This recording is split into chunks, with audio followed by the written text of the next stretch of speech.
कौन सी पर्वपर्वाणी हो कि कौन सी खुशी गोटे मुहूर्त हो प्रथम सेलिब्रेशन किंतु आरंभ हुए कौन सी गोटे मिठारू मिठा खूब कम समय भितर अति सहजरे घरे थिबा जिनिस को जदि नहीं बनै पारिबा ताहा होची गोटे लड्डू आ सेटा होची सुजी आ नड़िया लड्डू जोटा कि मुझे आपण मन सहित आज डेट आज सेयार करने जाऊँगी जोटा कि खायापाई बहुत टेस्टी आ खूब कम समय भितर बने हो पार तेणु ये रेसिपीटी को अनुरोध रहा पूरा फुल देखिए जदि आपन को भल लगे लाइक करेंगे शेयर करेंगे और यदि चैनल प्रथम थर पर आसुँच दयाकोरी सब्सक्राइब करेंगे आ पाखरे थिया बेल आइकन को प्रेस करदे मोर आगु को आसुथिया नुआ नुआ वीडियो नोटिफिकेशन आपण सर्वप्रथम पाई पारिबे। चलंतु स्टार्ट करिबा। नमस्कार जय जगन्नाथ मु दीपाली आपण मानक स्वागत करुच्ची मोर ए वीडियो। एथिपाई आवश्यक सामग्री होउची मु एठी नडिया कोरा नेची हाफ कप सुजी नेची गोटे कप चीनी नेची हाफ कप क्षीर नहीं गोटे कप यहाँ उषुम क्षीर अच्छी आठी किसी गुजराती को चोपा छड़े कि केवल मंजी को ही मुझे छेचिकी नहीं आ जो कप देखुं ये कप्रे ही मुझे सब मेजरमेंट करके नहीं एवं जी आम नेक्स्ट प्रोसेस को गैस ऑन करके पैन टी बसई दूसरी पैन गरम हो गलानी तो ये मुझे तेल नौ गोटे चामच तेल पकई सारापर टिके गरम हाँ छाड़देवा तेल जगह आप गुआ घी नहीं पारे जोटा कि बहुत बढ़िया स्मेल आस सहित बहुत बढ़िया फ्लेवर आनीदेव ये लड्डू जेहेतु मो पाखे गुआ घी बर्तमान आवेलेबल नाला तेणु मुझे नहीं पारनी आम ये सुजी पकईदबा सुजी पकई सारापर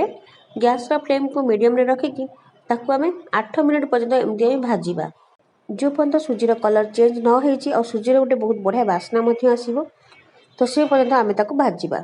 कंटिन्यूअसली एमती माने खड़िका मारुथिबे कारण सुजी लगिज तले और लगिगले तार टेस्टा खराब हो तो ये भाव में आम एमती चलेबा। ये देखु सुजीर कलर चेंज हो आसला माने सुजी हो गलानी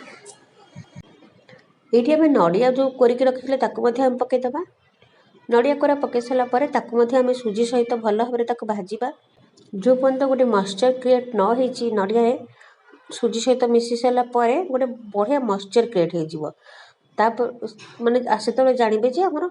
सुजी आ नड़िया भल भाव में भाजी गला बोली तो आकु आम नड़िया को सेमती 3 ରୁ 4 मिनट पर्यंत आम एमती भाजवा सुजी सहित देखो बहुत बढ़िया बास्ना आसला तो ये आम लड्डू जेहेतु तैयारी करुचे तो ये मुझे चीनी पकई दूसरी तो आम मुझे हाफ कप चीनी नहीं तो ये चीनी पकईदबा आमर सुजी आ नड़िया भल भाव में भाजी गलानी तो आम ये चीनी पकईदबा मुझे चीनी हाफ कप नहीं आपणकर टेस्ट अनुसार नहीं पारे जदि मीठा अधिक पसंद आपको अधिक नहीं पारे तो ये चीनी जगह आप चीनी जो गुंड ताकू नहीं पारे तो एमती चीनी पकई सारापर भल भाव में एमती आम चलेबा खड़िका साहाय्य जमती कि चीनी ता सहित आड हो गोटे बढ़िया मॉइस्चर क्रिएट करदेव जहाद्वारा कि आम लड्डू गुड़ी को भल भाव में गढ़ी पार चाहिए कौन सी ड्राई फ्रुट्स आड करेंगे जमीक काजू किशमिश तो ये देखूँ आमर सुजी नड़िया भल भाव में भाजी हो गलानी ये आम क्षीर पकईदबा 1/4 कप तो क्षीर पकई सारापर एमती भल भाव में चलई नवा देखु आमर सुजी आ नड़िया आ चीनी भल भाव में पूरा मिसी गलानी आ गोटे माने बहुत बढ़िया आकार स्मेल होची तो ये जो गुजराती मु क्रॉस कर रखी पकई दूसरी गुजराती पकड़ा द्वारा लड्डू रे बहुत बढ़िया फ्लेवर आनी हो तो एबे ताको आम गुजराती आड कर सारापर एमती भल भाव में आम गोले नवा आबे गैस फ्लेम को आम ऑफ करदबा जोटा कि लड्डू गढ़िया आपको छाड़ीदेवा ठंडा हाँपाई 5 ରୁ 6 मिनट बेसी समय रखिबेनी टिके गरम गरम थीबो भी बेसी ठंडा करेंगे टिके गरम गरम थी लड्डू गुड़ बनइबे एबे मु गैस को ऑफ कर दूची एबे देखो टिके गरम अच्छी तो आम से लड्डू गुड़ी को गोटे गोटे करके गढ़ी नवा यही भाव में हाथ में प्रेस करके गोल गोल करके लड्डू गुड़ी को गढ़ीदबा आमर प्रथम लड्डूटी रेडी आमर प्रथम लड्डूटी रेडी हो गला ए प्लेट रे रखीदबा से भाव में सब जाक लड्डू बनईदबा मुझे साइज रे करुच्ची आप चाहिए छोट कि बड़ आपणकर इच्छा अनुसार साइज देकी करें लड्डू बर्तमान सब जाक लड्डू आमर कंप्लीट हो गला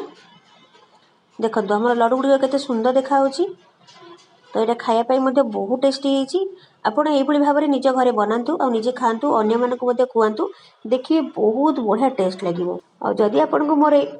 ଆପଣଙ୍କୁ ମୋର ଏଇ ରେସିପିଟି ଭଲ ଲାଗିବ, ଆପଣ ଲାଇକ୍ କରିବେ, ସେୟାର କରିବେ। ଚ୍ୟାନେଲକୁ ଯଦି ପ୍ରଥମ ଥର ପାଇଁ ଭିଜିଟ୍ କରିଛନ୍ତି ଦୟାକରି ସବସ୍କ୍ରାଇବ୍ କରିବେ। ଆଉ ପାଖରେ ଥିବା ବେଲ୍ ଆଇକନକୁ ପ୍ରେସ୍ କରିଦେବେ ମୋର ଆଗକୁ ଆସୁଥିବା ନୂଆ ନୂଆ ଭିଡ଼ିଓର ନୋଟିଫିକେସନ୍ ପାଇପାରିବେ। ଆଜି ପାଇଁ ଏତିକି, ମୁଁ ରହୁଛି। ମୁଁ ପୁଣି ଆସିବି ନୂଆ ଭିଡ଼ିଓ ନେଇ। ନମସ୍କାର, ଜୟ